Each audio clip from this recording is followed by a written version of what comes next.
The fairy collar Julia और गेरेल्डिन नाम की दो लड़कियों के बारे में एक डरावनी शहरी किंवदंती है जो एक सो रही हैं। यह एक पुरानी कहानी पर आधारित है जिसे द फैंटम फुटस्टेप्स कहा जाता है, जो वास्तव में माइकल अलेन द्वारा द जेंटलमैन फ्रॉम अमेरिका की कहानी है। प्यारे कॉलर, जूलिया और गेरेल्डिन सबसे अच्छे दोस्त थे, लेकिन उनमें बहुत अलग व्यक्तित्व थे। जूलिया बहादुर और निडर थी, जबकि गेरेल्डिन शर्मीली और हर चीज से डरती थी। यह हैलोवीन की रात थी और लड़कियों का गेरेल्डाइन के घर पर एक सो रहा था क्योंकि उसके माता पिता शहर से बाहर थे।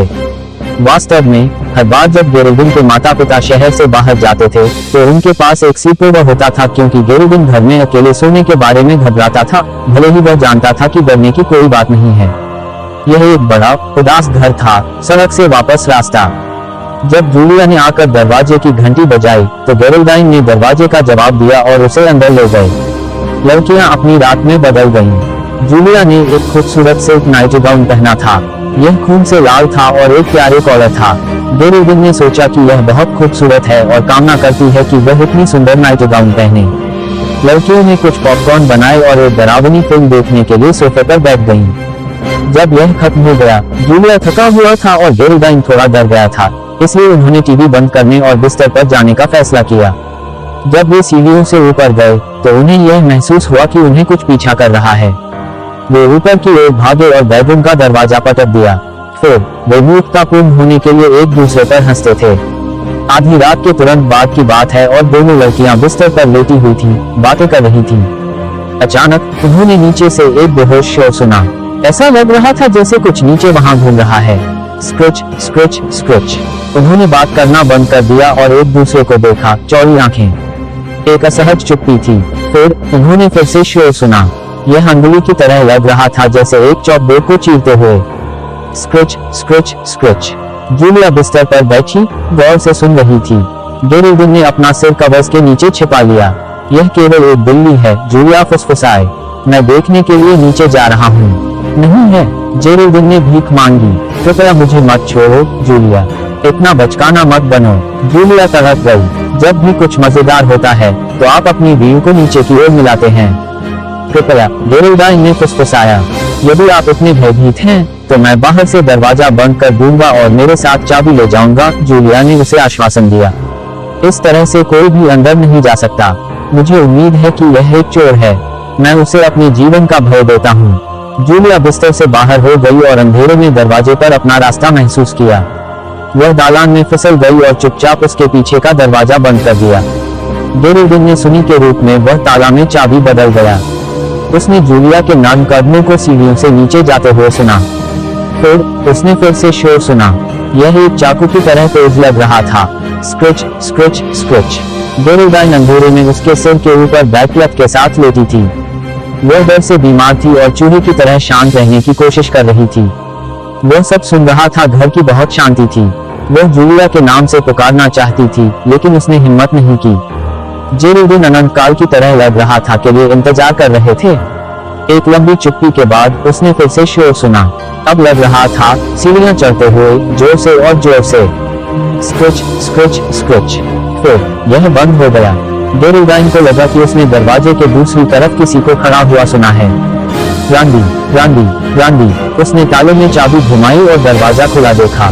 जूलिया, उसने पूछा। जूलिया, क्या तुम हो? उसे अंधेरे में कोई चीज दिखाई नहीं दे रही थी, इसलिए वह दोनों हाथों के साथ बाहर पहुंची। वह बाहर पहुंची और एक नर्म रेशमी नाइट गाउन महसूस किया। फिर गेरेल्डिन ऊंचे स्तर पर पहुंच गया और उसकी राहत के लिए उसने प्यारे कॉलर को महसूस किया। यह जूलिया होना चाहिए, उसने सोचा।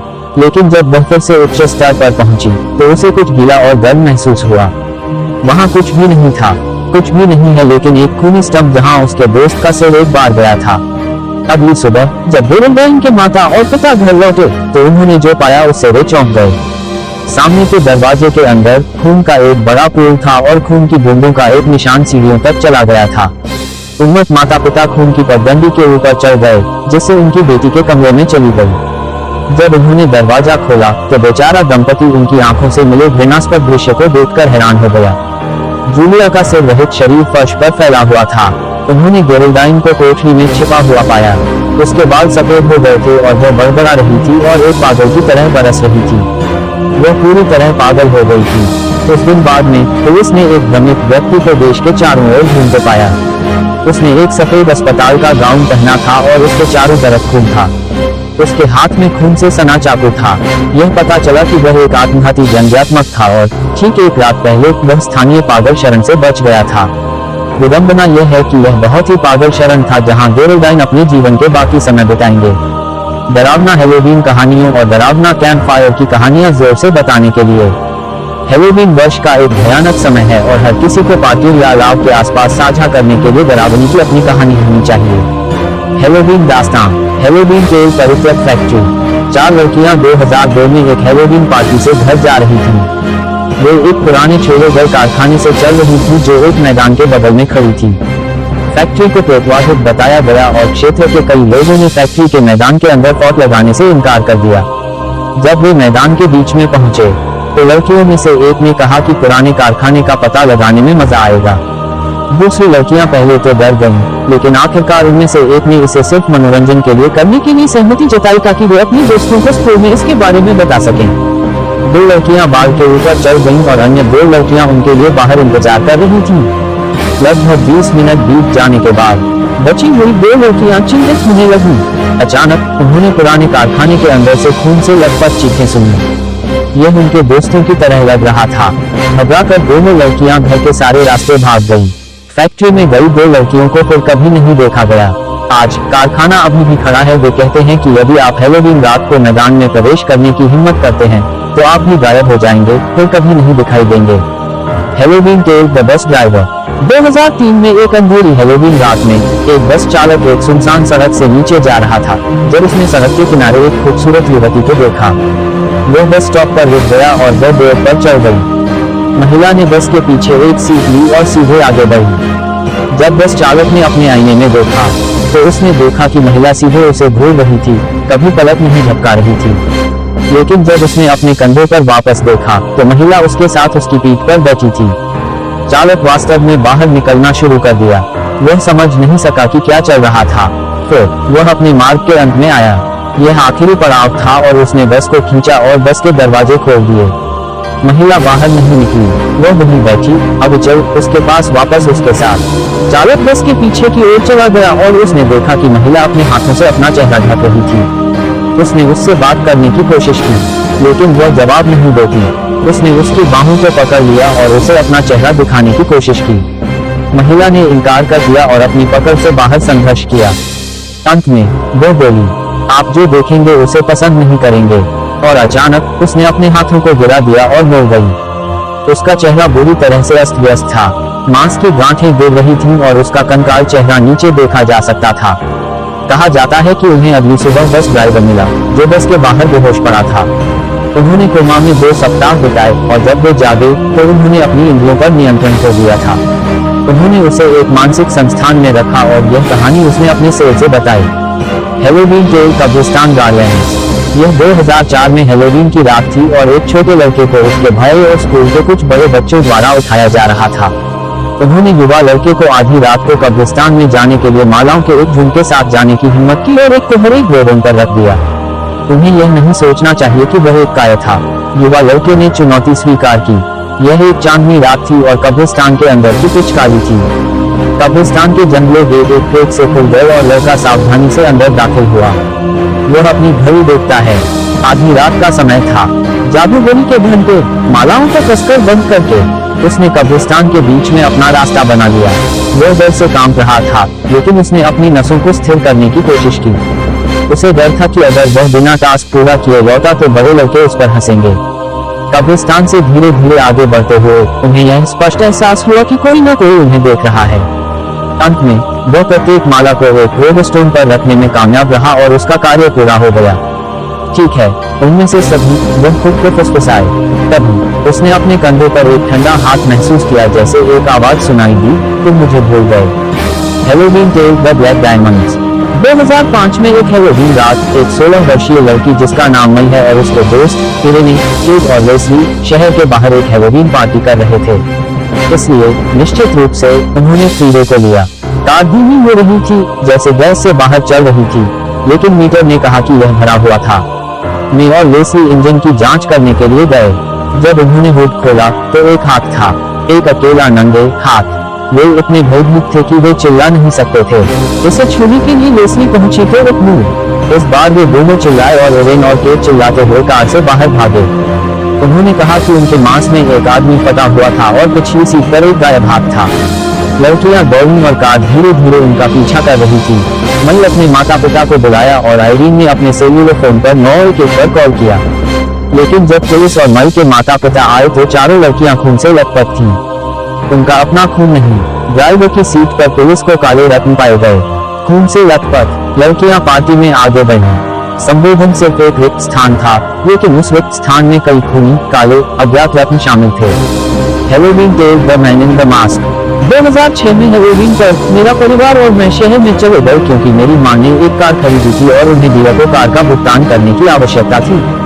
हमने अपनी छोटी बहन और उसकी सहेली की चाल को देखते हुए या वहां इलाज करने का फैसला किया। मेरी मां ने उसे भुगतान किया और मेरी बहन और उसका दोस्त चाल या इलाज कर रहे थे। देर हो रही थी इसलिए हमने तय किया कि पर्याप्त था। हमारे पास ड्राइव बैक होम था। हमने एक फास्ट फूड बर्गर जॉइंट पर खाया और लॉन्ग ड्राइव होम शुरू किया।